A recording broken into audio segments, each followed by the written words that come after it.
Hi students, today we are going to talk about Henry Ford. He born in July 30 in the year 1863 and died in April 7, 1947. He was American. He was a businessman.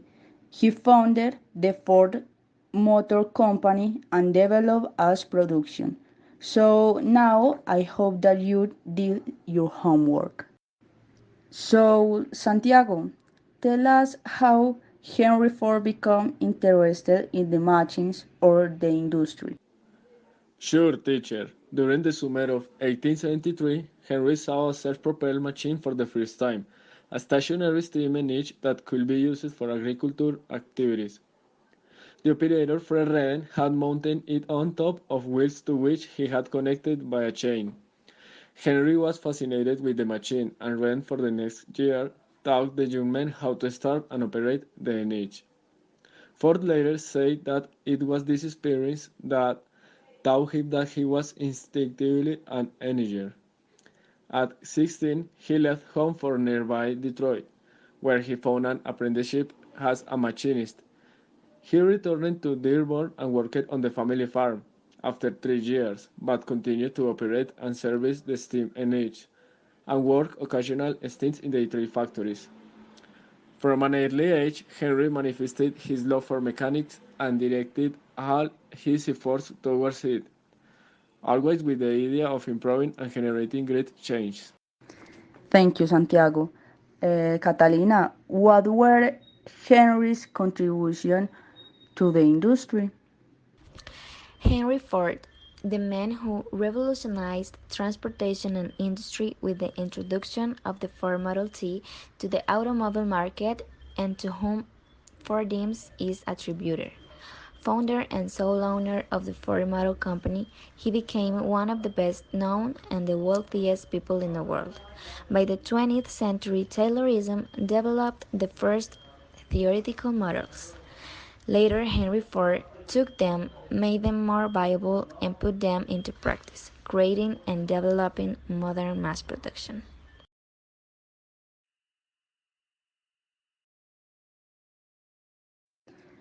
Thank you, Catalina. Maria del Mar, can you tell us more about Henry, please? Okay, I have a curious fact.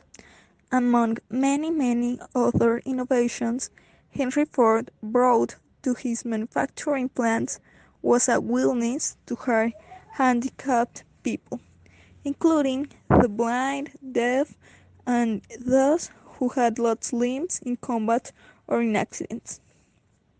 By 1919, more than 20% of Ford Motor Company's workforce had some form of disability, and he was America's second billionaire after oil magnate John D. Rockefeller.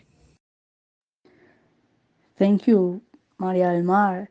That's a good information about Henry. So now, Cesar, you haven't participated. Give us a conclusion, please. Okay, teacher. For a conclusion, I'm going to tell you about Ford's legacy. It's a very interesting thing because Ford brought with him mass inventions and patents like the assembly line, the Fordims, or the Model T.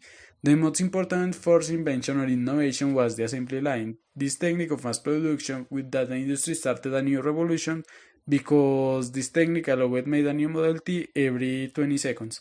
In present, the assembly line is keep using with some upgrades.